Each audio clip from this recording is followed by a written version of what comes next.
E um noivo muito elegante, mas que também é muito bonito.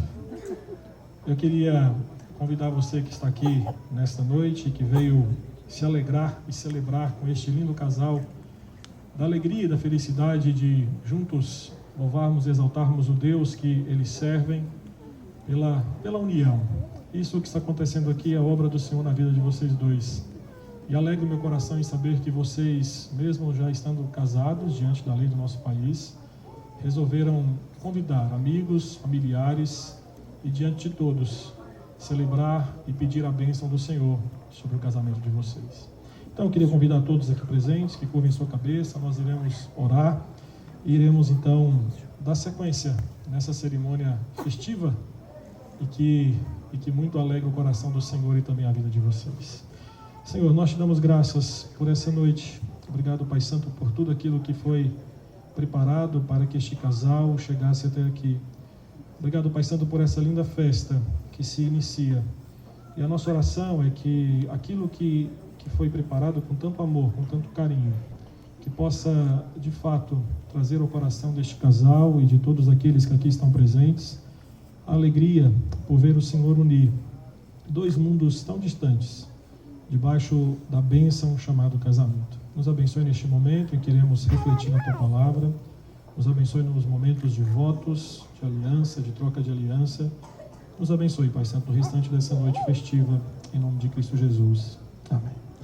Quero convidar você que está aqui nessa noite, que você pode se assentar. E eu tenho algumas palavras de reflexão para este lindo casal.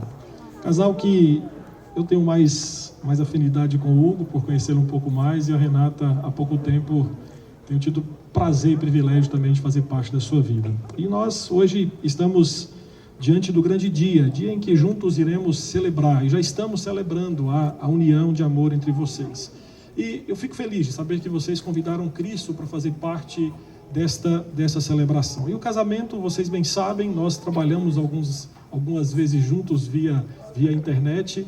Vocês sabem que o casamento é uma bênção, um presente dado por Deus aos homens, a um homem e uma mulher. E vocês hoje estão sendo agraciados por Ele, com esta grande bênção, com esse grande presente chamado casamento. Então hoje é o dia de celebrarmos o amor.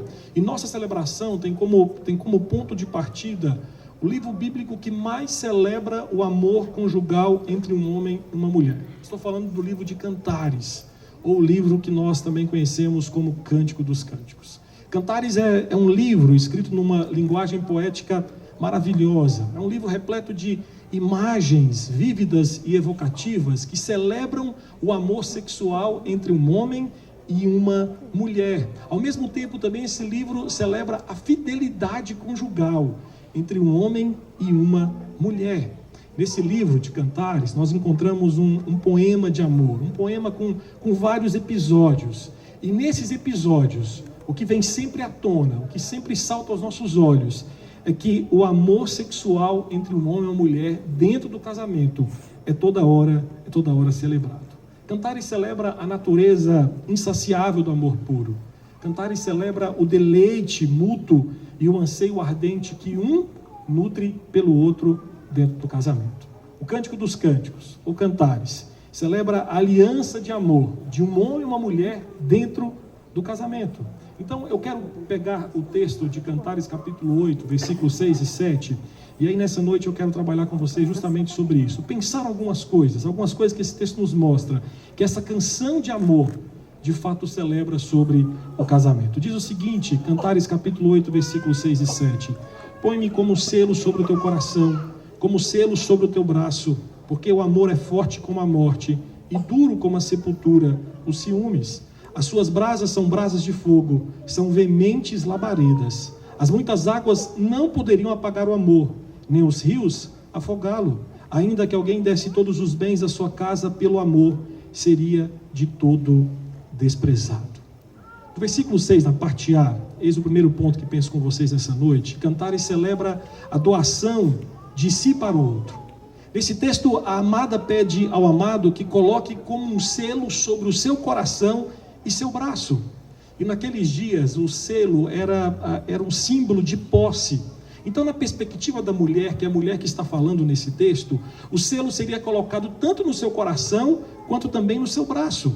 Coração aqui aponta para o ser interior da pessoa, e braço aponta para as suas ações. Então, em certo sentido, aqui, Renato, o que a amada está dizendo para o seu amado é que, de fato, ele a coloque como o centro do seu mundo interior. E, ao mesmo tempo, que ele também possa ser, e possa enxergar em você, como você sendo o centro de suas melhores e mais fortes intenções e ações. Então, neste prisma, a amada está simplesmente dizendo para o amado: vamos pertencer um ao outro. Eu estou me doando por inteira a você. Eu quero, a partir de hoje, ser sua propriedade. O amor, como Salomão destaca, principalmente no final do versículo 7, nesse texto que eu li, não pode ser comprado. O amor é sempre uma doação que nós oferecemos à outra parte. E Hugo, o que você está fazendo hoje é justamente isso. Você está colocando o selo da Renata sobre o seu coração e sobre o seu braço. Isto é, a partir de hoje, ela passa a ser a dona do seu mundo interior, bem como de suas melhores e mais profundas ações. O mesmo se aplica a você, Renata. A partir de hoje, você está ratificando para o mundo inteiro que o seu coração agora tem um dono. E esse dono é justamente a pessoa do Hugo. Mais do que isso, ambos, vocês dois juntos, estão passando voluntariamente o direito de posse sobre o coração um para o outro. Vocês estão comprometendo-se voluntariamente a doar-se um para o outro. E meus queridos amigos, meus queridos irmãos, meu casal lindo, nunca se esqueçam que o verdadeiro amor sempre se doa a fim de ser possuído para outra pessoa. O casamento nunca funcionará quando o Hugo doar apenas 50% da sua vida e a Renata 50% da vida dela. O casamento funcionará quando o Hugo doar 100% de si para a Renata e quando a Renata doar 100% de si para o Hugo. Tom Jobim, na música Aula de Matemática, cantou isso da seguinte forma: para que dividir sem raciocinar? Na vida é sempre bom multiplicar. Quando dois meios se encontram, desaparece a fração. E se achamos a unidade, está resolvida a questão, que menos por menos dá mais amor. Quanto mais o Hugo se doar para a Renata, e quanto mais a Renata se doar para o Hugo, mais o amor será evidente entre vocês. Além disso, ainda no versículo 6, na parte B, Cantares celebra a irresistibilidade e permanência do amor. A mulher diz para o amado: o amor é forte como a morte. E nesse ponto, o texto bíblico compara o verdadeiro amor com a morte. E nós sabemos que, infelizmente, a morte é o destino de todos. E que quando a morte chama, quando a morte convoca, todos respondem. E o que o texto está dizendo é justamente isso, que quando o amor convoca, o seu apelo é irresistível. Nós podemos até tentar driblar o quanto nós queremos, mas nós não conseguimos escapar dele. Não tem como escapar quando o amor de fato inunda o nosso coração. É como a morte. Só que o amor é o contrário da morte, porque o amor é justamente a força da vida. O amor é como o pulso do corpo sempre batendo. O amor não é como uma terra seca, pelo contrário, é como uma enchente da primavera. É por isso que nada pode derrotar o amor. E é por isso que eu digo para vocês nessa noite, Renata e Hugo, vocês estão agora publicamente atestando diante de todos que vieram aqui comungar dessa noite festiva com vocês, dessa verdade bíblica. O verdadeiro amor é irresistível. Renata, cá entre nós, você nunca conseguirá explicar o que te levou a casar com o Hugo, a não ser o amor que você nutre por ele. E este amor pelo Hugo fez com que você olhasse para ele de forma irresistível. O mesmo se aplica a você, Hugo. Entre tantas mulheres, a Renata se destacou, a Renata se tornou uma mulher irresistível para você, justamente por conta do amor a ela que inundou o seu coração. E este vínculo irresistível é tão forte que somente a morte tem poder para rompê-lo. O verdadeiro amor nunca acaba, nunca se acaba enquanto há vida. A força da morte e do amor instaura uma situação definitiva, porque o morto é morto, o morto não volta à vida. Assim como o verdadeiro amor, quando une duas pessoas, o faz para todo o sempre. Hoje, Hugo, Renata, por causa do irresistível amor que uniu vocês estão em uma condição inalterável. Vocês estão casados até que a morte os separe. Além disso, ainda no versículo 6, na parte C, Cantares celebra a continuidade do romance. E aqui é interessante porque Salomão compara o amor com o fogo. Então, na argumentação de Salomão, há uma chama, há uma paixão que deve existir entre o marido e a sua esposa. E a chama aqui, então, representa a intensidade do amor que um sente para com o outro. E isso é conhecido por todos nós. É fato que em alguns lugares você escuta as pessoas dizendo: olha, o amor é como um fogo. O amor, quando chega, esquenta aqui dentro de nós, que a gente não consegue explicar o porquê.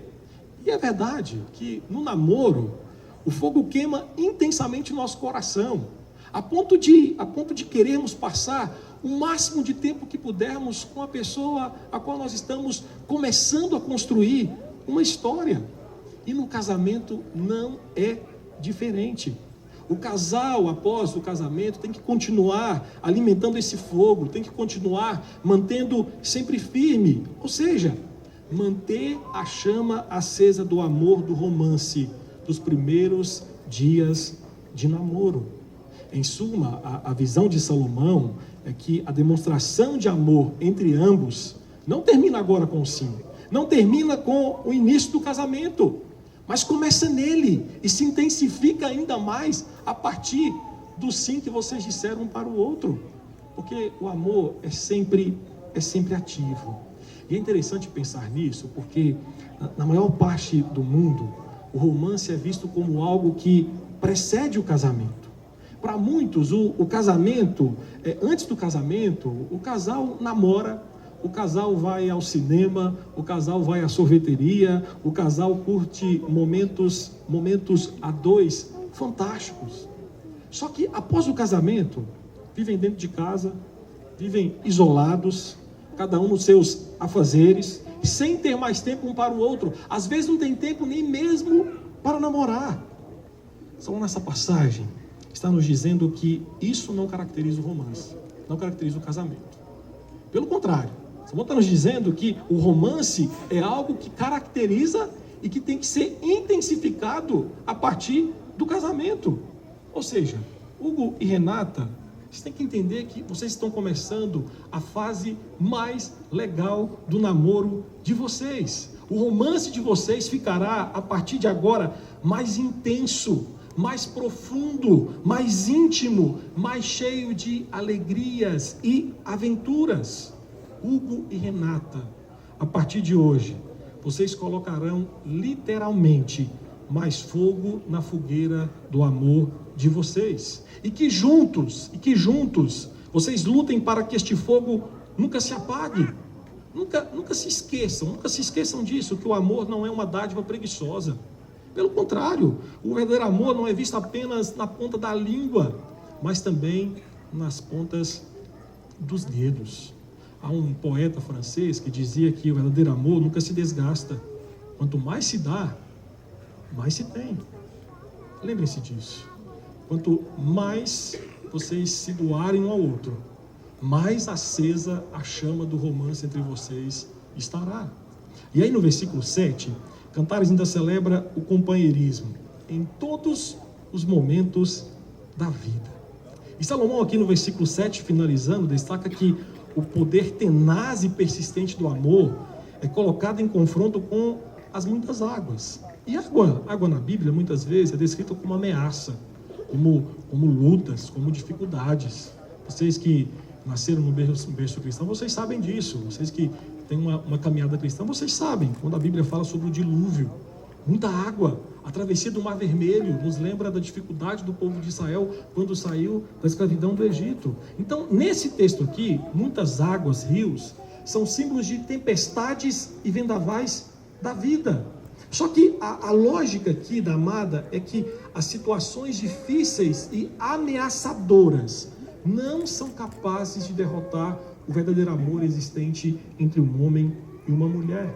Essa inundação não será capaz de apagar a chama do amor que um nutre pelo outro. Então o ponto aqui é que no casamento, o casal enfrenta dificuldades. E mesmo quando enfrenta essas dificuldades, o amor não se apaga e nem se afoga, mas continua a crescer.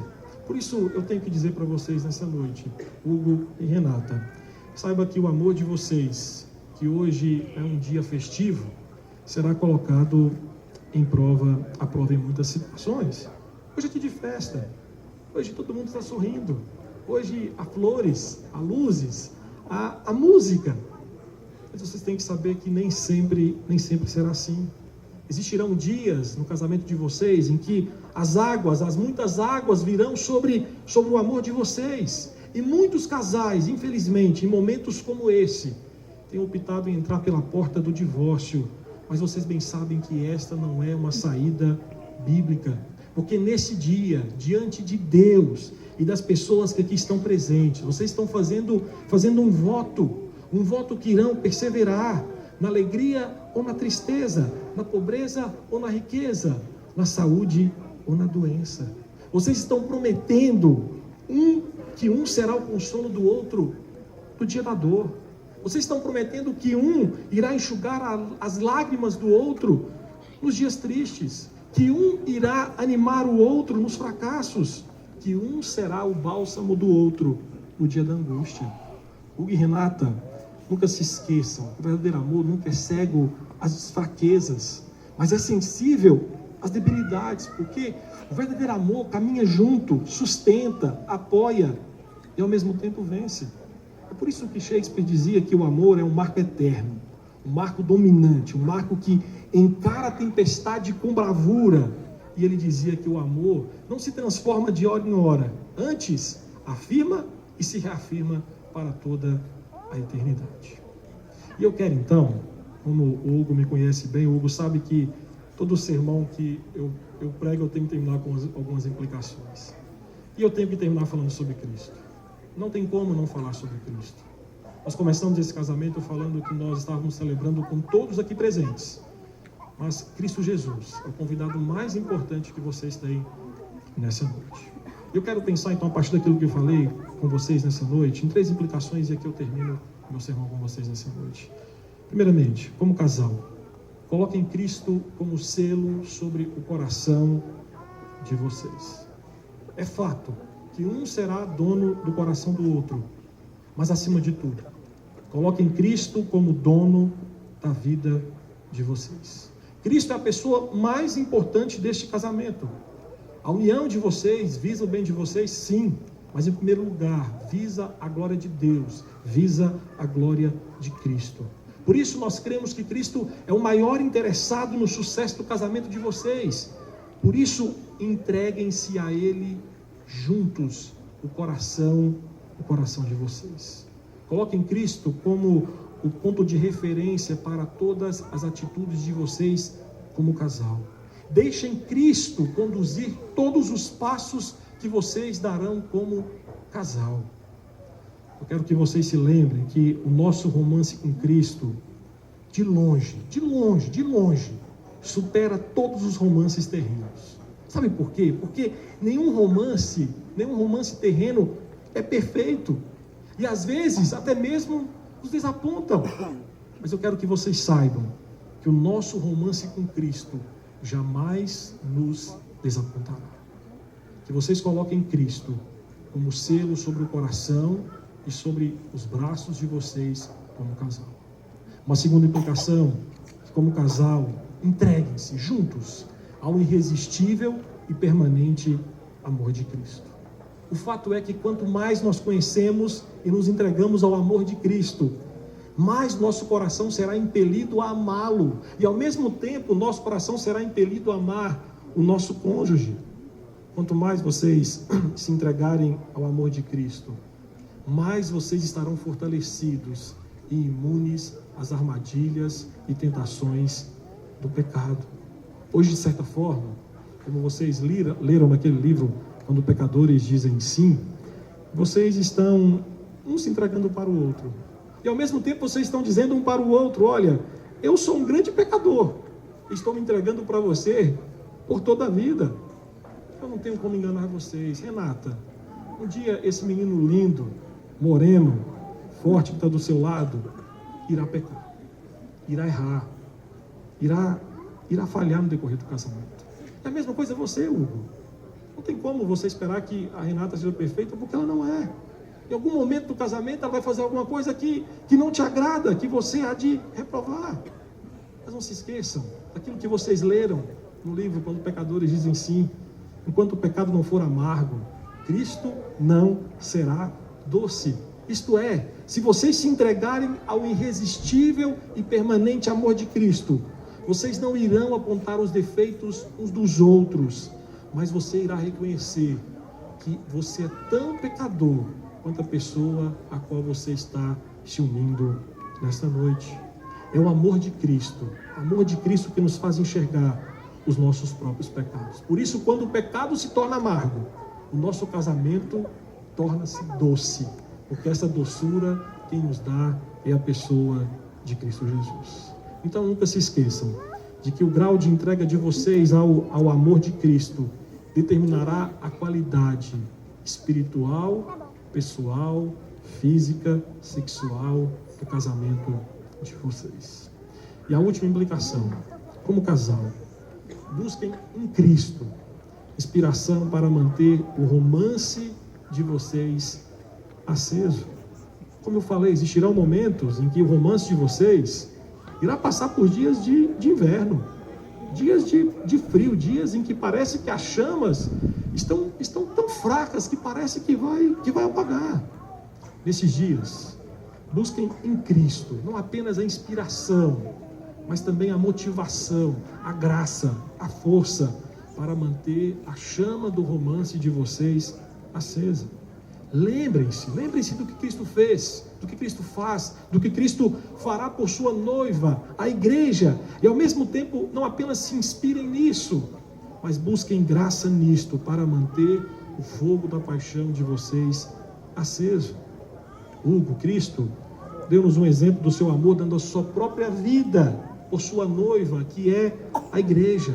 Que isso sirva de inspiração a você, ou seja, se necessário for sacrificar a sua vida para manter a chama do amor de vocês acesa, você tem que fazer. E o mesmo se aplica a você, Renata. Lembre-se que Cristo submeteu-se à autoridade, direção divina para demonstrar amor para com a sua noiva, a igreja. Inspire-se nisso.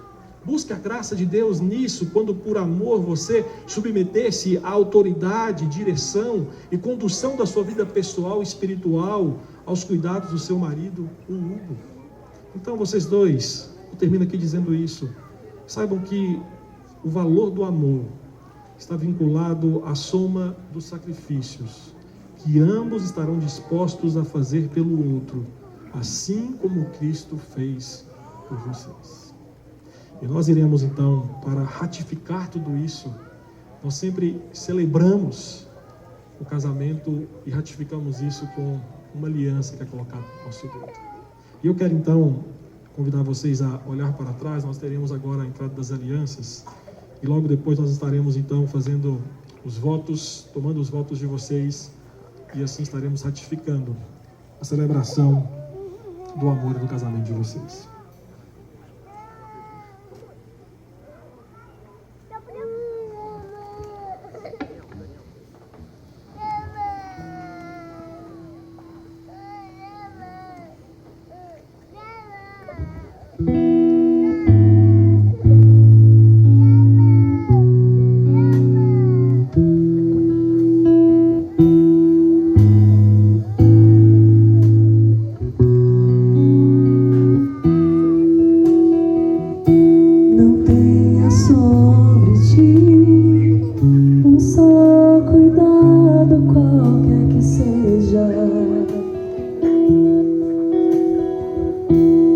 um, somente um, seria muito para ti. É meu, somente meu, todo trabalho. E o teu trabalho é descansar em mim. É meu, somente meu, todo trabalho. E o teu trabalho é descansar em mim.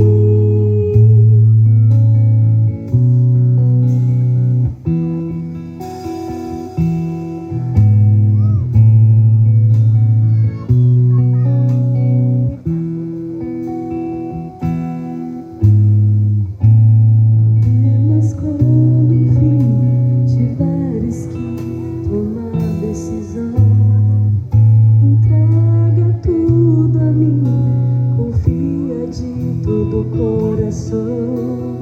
É meu, somente meu, todo trabalho. E o teu trabalho é descansar em mim. É meu, somente meu, todo trabalho. E o teu trabalho é descansar em mim.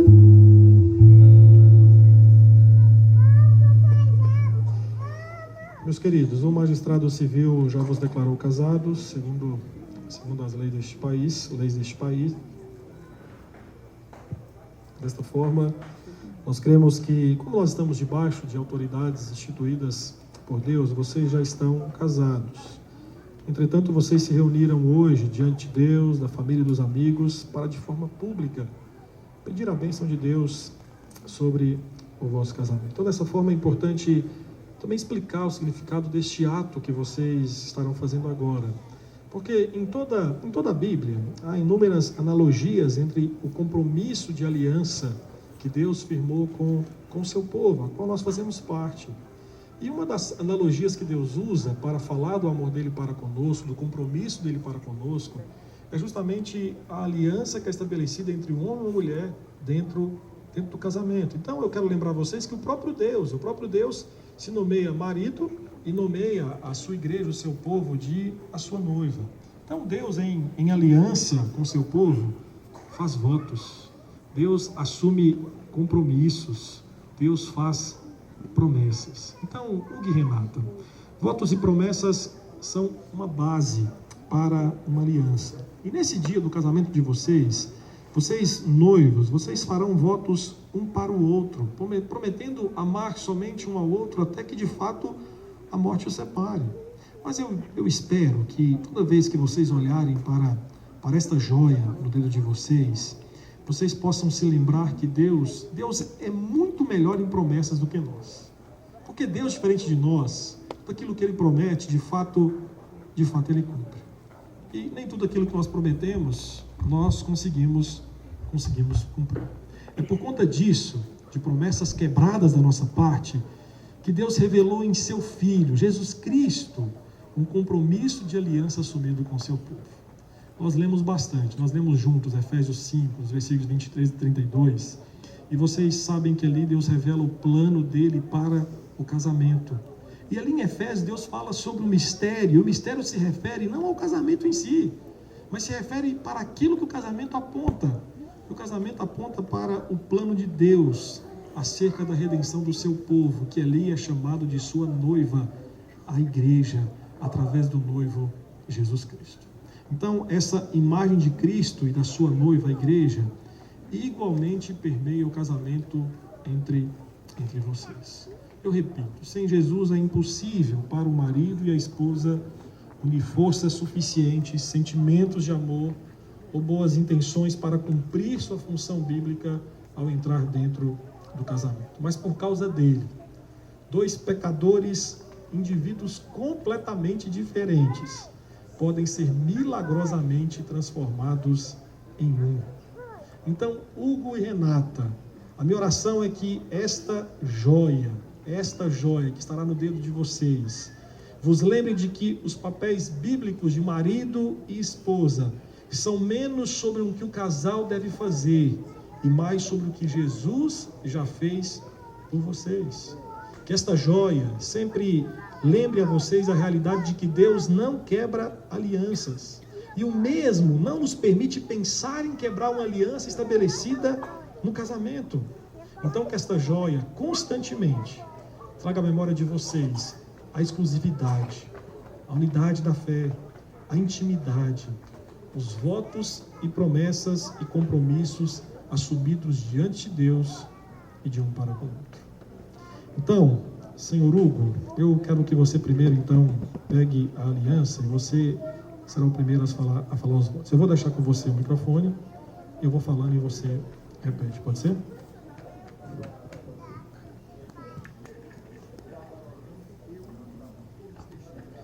Eu, Hugo Torres Teixeira,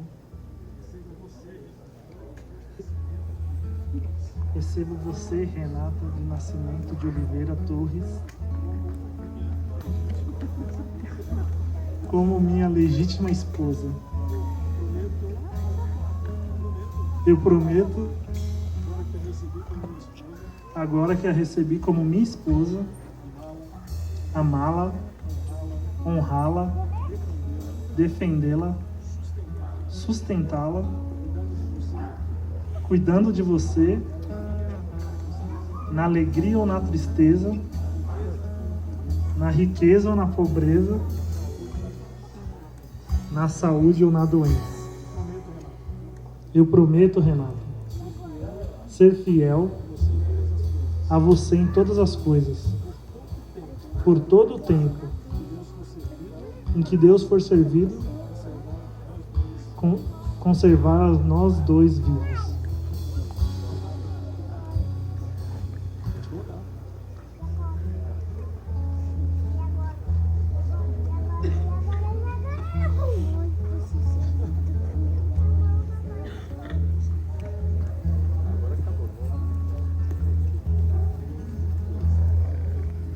Eu, Renata Nascimento de Oliveira Torres,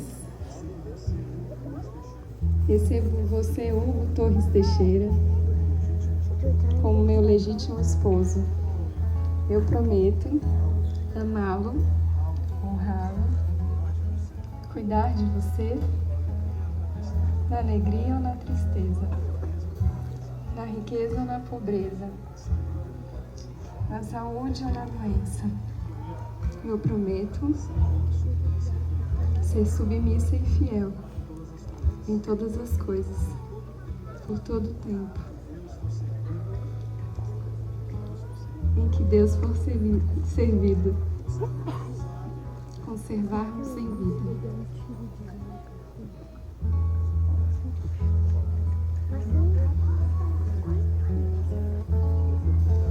Eu quero convidar os presentes que fiquem em pé. Nós estamos caminhando para o final. A mão de vocês. As duas amigas. Isso.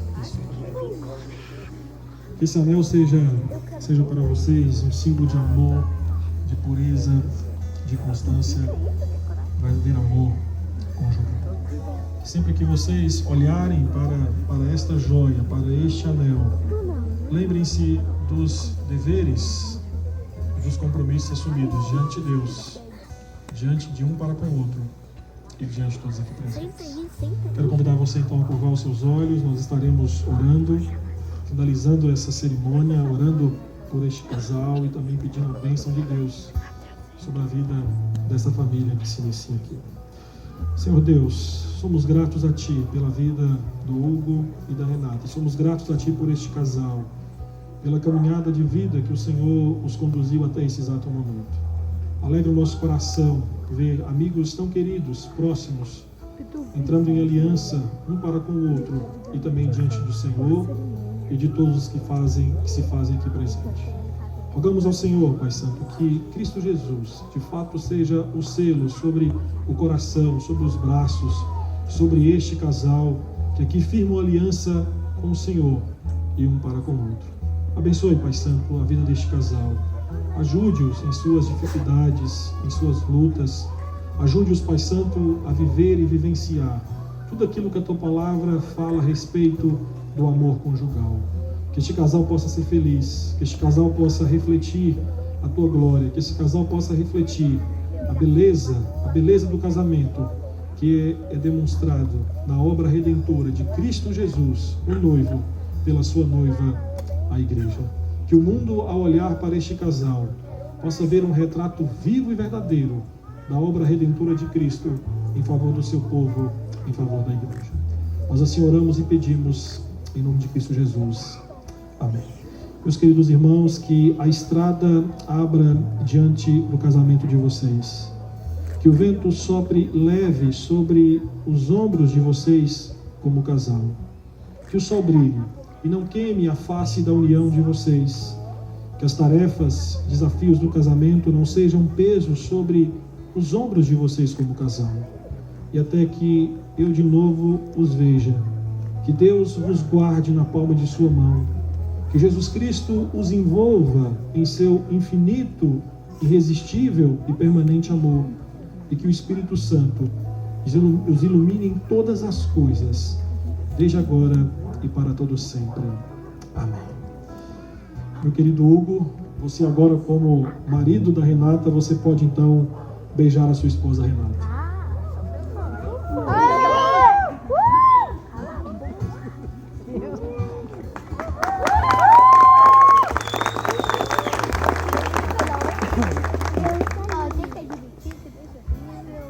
Os convidados podem se sentar.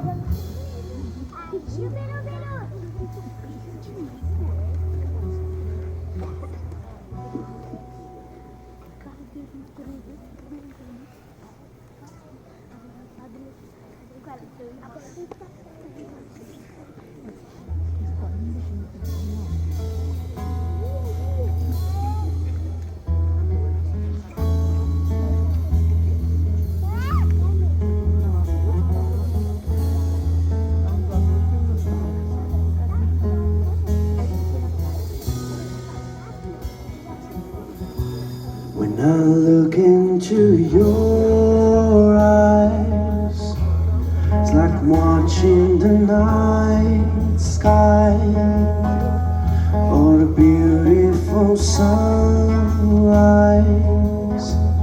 There's so much they hold,